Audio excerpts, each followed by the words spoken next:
Hello, this is Matt on the Moon Lambo channel. A former Goldman Sachs executive stated in a brand new interview that, from his perspective, the probability is that the value of XRP is going to increase, and he ends up citing Metcalfes Law as rationale for that, meaning real-world adoption, real transactions actually occurring. So I want to share with you the specifics of that, and frankly, it's a good day, right? Isn't that at least what the typical retail speculator out there feels? With Bitcoin and the crypto asset class at large climbing upwards in terms of price action after another scary shakeout. Well, I got a couple of things to share with you on that topic as well. But before going further, I do want to be clear. I do not have a financial background of any kind. I am not offering financial advice, and you definitely should not buy or sell anything because of anything that I say, all right? I am just an enthusiast who enjoys making YouTube videos about crypto-related topics, but just as a hobby and just for fun. As I record this, XRP is up to 35 cents. Bitcoin up to $21,322. Hey, don't mind seeing that after just the other day it was in the 18,000s. We're back above $1 trillion in market cap again, and Bitcoin dominance climbing. It was recently at 37 point something percent. It's now at 38.23%. So if you're looking right here where I'm circling, I know it's small if you're on like a phone or something like that, but you can still see this is the past 30 days. It was going down, down, down, and then with this recent pop, it climbed. And really that shouldn't surprise anybody. Not that we necessarily knew when the pop would be for Bitcoin in terms of dominance, but Bitcoin leads this asset class. So even if it temporarily doesn't and altcoins are performing better, which by the way, you do see in alt season, obviously, that doesn't mean it's necessarily going to stay like that. And I don't care. It doesn't matter. I'm just pointing out historically what we've seen, and that's it. Bitcoin leads this asset class, and since there's way less money in XRP and every other coin on the planet, the opportunity to make way more money in other coins is there. You'll make less money in Bitcoin because there's more money. That's just my personal opinion. So I'm not telling you to buy or sell based on that. Don't buy or sell based on anything I say, but I firmly believe that. For any coin that's going to have long-term viability that exists right now, moving forward, if there is less money in it, then odds are it's going to be worth way more in the future. Now, my opinion, though, I should parse this out a little bit since I stated that. My opinion, that opinion holds until we get to the point where there is maturation within this asset class and cryptocurrencies begin to be invested in and held based on their real world utility. That will change everything. Until then, in a world where everything's treated about the same, Bitcoin just happens to lead the charge, yeah. There's a greater opportunity to put less money in cryptos that aren't Bitcoin and get greater multiplier effects. That's all that I'm saying here. Here's the Crypto Fear and Greed Index at 28 out of 100, indicating that market participants are no longer in extreme fear. They've graduated from extreme fear to just plain old fear. Well, that's a good time. I want to give shout out and credit to my fellow XRP YouTuber Crypto Eddie, who shared this clip on her Twitter account. It went for about a minute and a half, and I transcribed this thing. And I believe it came from an AMA Ask Me Anything that literally just happened. And so it is brand spanking new. And I wanted to share with you what was stated. Now, the host, I didn't catch this guy's name. I get the sense that he doesn't exactly know what he's talking about when it comes to Ripple and XRP. And so we get to this point where there's a question being asked by an audience participant online, and the username is unintelligible. So when he cites the user's name, I'm just going to say username unintelligible. That's all that means. But here's what the host said to Raoul Pal. Raoul Pal is the former Goldman Sachs executive that I cited at the outset of this video. He's also the founder and CEO of Real Vision, which is the platform that has all sorts of interesting finance and crypto stuff, heavy on the crypto stuff. I'm a fan. And he's just open-minded. He really truly is. Like he didn't really know much of anything about XRP until the end of 2020, right before Ripple got sued by the SEC. But he started doing his own research because he was just genuinely curious. And his followers, not that all of his followers are Bitcoin maxis, but a lot of them are. And they were just repulsed by the fact that he was willing to even learn about XRP and talk about it on his Real Vision platform.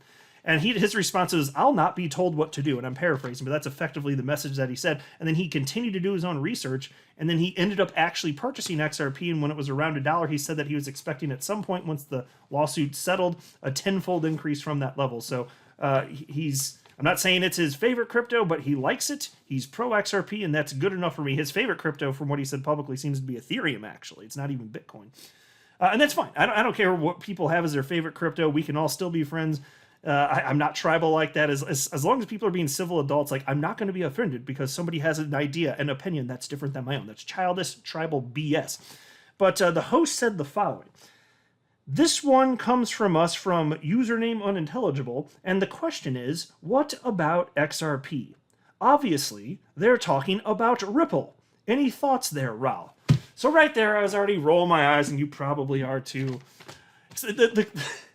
The person asking the question online specifically stated XRP, and then this host, not knowing what the hell he's talking about, they both be talking about Ripple. No, they're talking about a decentralized cryptocurrency named XRP, and you made the assumption that they're talking about a fintech company based out of San Francisco, California. No, these two things are not the same. And they were not asking about that one particular developer building on top of the ledger. Now, it's the most famous developer building on top of the XRP ledger. Fine, I got it. But no, that you shouldn't make that assumption. That is not what people broadly mean, certainly not within the XRP community when they say XRP. Now, I'm going to share with you what Raul Paul said, and I like his response. I disagree with a small part of it, and I'll explain what after I go through, or I might just stop halfway through, when I get to the point. We'll see. Whatever I feel like doing in the moment. You know why? Because it's my channel, damn it, and I do what I want. But I really do like what he had to say, and it makes sense, and this is a sharp guy. This guy is all about data and figures. He puts out all sorts of thoughtful analysis. I've been covering on my channel for years at this point. I really genuinely appreciate his insight. And even if he didn't buy XRP and didn't like XRP, I'd still like him. In fact, I covered him before he researched anything about XRP. I still think he was a sharp dude. But here's what he had to say, and he's on board. He sees that real-world adoption is occurring, and it's just going to happen. And so here's what he said in response to that. Yeah, so there's this... excuse me, folks, sorry. Yeah, so there's this weird narrative from... I'm going to take a sip of water. All right, I'm done with this. Sorry, folks. I've been talking a lot today already. Good times. At least, you know what? I pulled away from the mic a little bit, and you are welcome for that. Let's try this again. So here's what Raul Paul said. Yeah, so there's this weird narrative from the past about Ripple. The point being, even if they have to settle a lawsuit and get a slap on the wrist, Ripple plays actually quite an important role. It's a money transmission network and does quite a good job of it. And has deep connections with global governments around the world and has worked really hard on that. So there is a reason the chain is valued as highly as it is. And it's not from speculation, because actually it got taken off a whole bunch of exchanges because of the lawsuit. Pause. Okay, so that is the part that I wanted to respectfully disagree on. The price of XRP and every crypto is based on speculation. Wild speculation. And most of the speculators do not know what in the ever loving hell they're doing. It's just a bunch of, this thing's starting to move a little bit. I'm going to jump in here. And it's going down. Now I'm panicked. There's a ton of that. There's a crazy, most of the transaction on any crypto chain, any blockchain, it's speculation. I firmly believe that to be the case. So you could say that, well, then Moon Lambo, why has XRP always been in the top 10 the whole time it's existed if it's just a bunch of speculation? Well, hold on. That's a good question, but I didn't say only speculation. There are just enough people out there, like me and perhaps yourself, that have done the research and do understand the value of XRP, and when it gets sufficiently low in terms of price relative to other cryptocurrencies based on market cap, people in the know, they start snatching it up. And that has kept it in the top 10. That doesn't mean that there isn't wild speculation from the vast majority of humans that are in it that don't know what in the ever-loving hell they're doing. And still, even the people that know, we are speculating. Let's be real, the vast majority of us, it's a small percentage of individual humans that are actually in 2022 using any cryptocurrency, but that's okay. It's the same thing with the adoption of the internet. It wasn't particularly useful. Most humans weren't in the space. But eventually time passes, and now everybody's got a supercomputer in their pocket with the sum of all human knowledge, right there at the fingertips. And we still get bored somehow, by the way. How the hell is that? We have the sum of all human knowledge at arm's length, and we still get bored. Anyway, setting that aside, though, I'm just saying it's such early days. Of course you're seeing wild speculation, so I would respectfully disagree with that one particular point. Speculation is the reason that it has an open market price. Because I always maintain that money and this concept is true of assets. whether it's money or you're talking about an asset here, it's still a trust system. It's worth, and it's also money's a trust system, but specifically assets, it's worth whatever humans think that it's worth. It's supply and demand. It really is that simple. But yeah, as far as real world adoption of XRP, that's important, but that's not the only reason. It's not just Ripple. It's also because the technology actually freaking works. So even if you're betting on a cryptocurrency replacing fiat currency, some people are thinking that it's better than Bitcoin at that. So it's not just Ripple. That's the only point that I'm making. But what the rest of what Raoul Pal is saying here, I'm like on board 100%. So this is not like a scathing critique. I'm actually on board. I just wanted to state that one thing and articulate my reason why I think that XRP price is heavily based on speculation, but that's also okay. That's not some sort of bad thing. It's to be expected. And then Raoul Pal said, and so this is, let me just read that last sentence just so we can get the flow going again. So he said, so there is a reason the chain is valued as highly as it is, and it's not from speculation. Because actually, it got taken off a whole bunch of exchanges because of the lawsuit. It's actually because when I use my Metcalfes Law model, the amount of value that gets transacted on the chain is very high. It's being used. So I think if you lift the legal issue, the probability is that the value of the chain increases significantly. You know, as the world moves towards central bank digital currencies, I think the XRP network is going to be somewhere at the center of all of that. So yeah, I don't rule it out. I know it's not flavor of the day for a lot of people. I think it's a big play. It's a real play, and it has its niche. There you go. Bubba, that is all correct. And I've said many times, and I firmly believe this, all a cryptocurrency needs to have long-term viability is to solve one actual problem for people or a business, and bam, there it is. As long as it's going to continue to serve that role, and fine, sometimes you can get supplanted, but if you're by another one that does it substantially better, okay, so I'm not saying stuff like that can't happen, but if something becomes the standard, it's hard to supplant. So if XRP really does become the bridging, from one fiat currency to another, bridging from one, fiat currency to token, whatever it is, once it's there, assuming this happens, it's going to be really hard to supplant it. Because even if you throw another coin in that mix, it's like it's marginally better and you're going to disrupt the entire global system and get everybody to just make that change.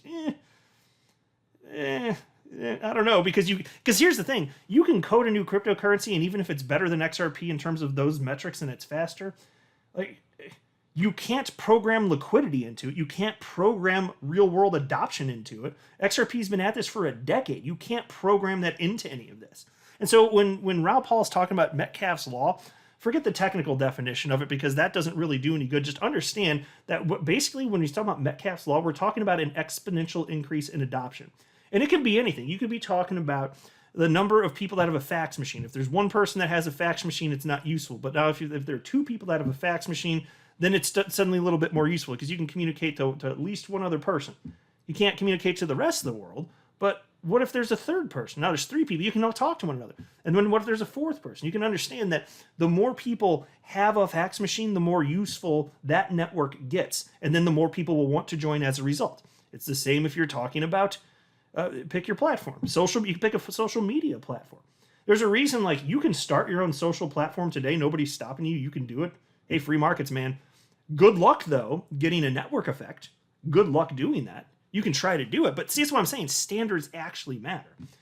And so similarly with XRP, even though I cite it, that the vast majority of transactions are speculative, that creates liquidity, my friends. Liquidity is crucial to position XRP as a bridge currency. So that's functionally useful. It's actually a good thing that people are speculating. I firmly believe that, right? And so even if people are primarily speculating, that's most of the transactions on the XRP ledger, which is what it seems like to me at this point. If you have data to the contrary, I'd love to see it, and that's fine. I'm not seeing that though. But understand, like, that's still, like, it's like liquidity begets liquidity. Users beget more users. Do you see what I'm saying? So that's the network effect. It's Metcalfes Law. That's what he's talking about. So as more people jump on board and they're firm and they're like, no, we really believe this is something. People like me, and perhaps you're one of those people as well. You may be. Well, if that's the case, more people come in, and with every single crypto cycle, there's more and more adoption, there's more and more liquidity, and then XRP is that much more useful. That's why this works. That's what I'm talking about. Right? That's cool stuff. And so Raoul Paul gets it. He's hitting the freaking nail on the head, son. This guy's fantastic. Oh, man. You know, I was going to talk about some more market stuff, but I guess I can share with you a couple tweets here, but this video has already gone long enough. I just want to make sure, this is the most important thing I wanted to cover, to be honest with you. I can talk more in a video tomorrow about market updates and stuff, because I do have like a number of things to say on that, but I'll leave you with this at least. This is from Income Sharks, and this is from in the afternoon on the 9th. He said, Bitcoin, and I'll make his chart full screen too. He says, Bitcoin, what more of a dip do bears expect? We've already had a 75% drop from all-time highs. If you consider inflation, it's probably more like 85%. We also got one of the largest sell-off volume candles in Bitcoin history. And he circled this right here. Look at this. Phew. One of the large, I think it was was it the third to largest? I remember covering this the other day. I'm pretty sure it was like the third to largest. And all three of them happened within like the last year and a half or 2 years, which shouldn't be surprising given that a crazy number of people jumped in. So to the up and downside, you expect the more recent candles to be the more record-breaking ones. But it's one of the largest in history here. How much lower do you think it's going to go? And so fine, maybe it does go a little bit lower. I don't care though. What the hell does it matter? We're in the region of the bottom. Like the day the bottom happens, you won't necessarily know it's there until we're clearly out of that bottom zone, and perhaps we're hitting euphoria again at some point in the future, some unknown point in the future. And then you can look back and be like, oh yeah, that was the bottom. Well, we're living through that region in time right now. So there's a lot more to say on that topic. I'm going to probably wrap that video up here for now.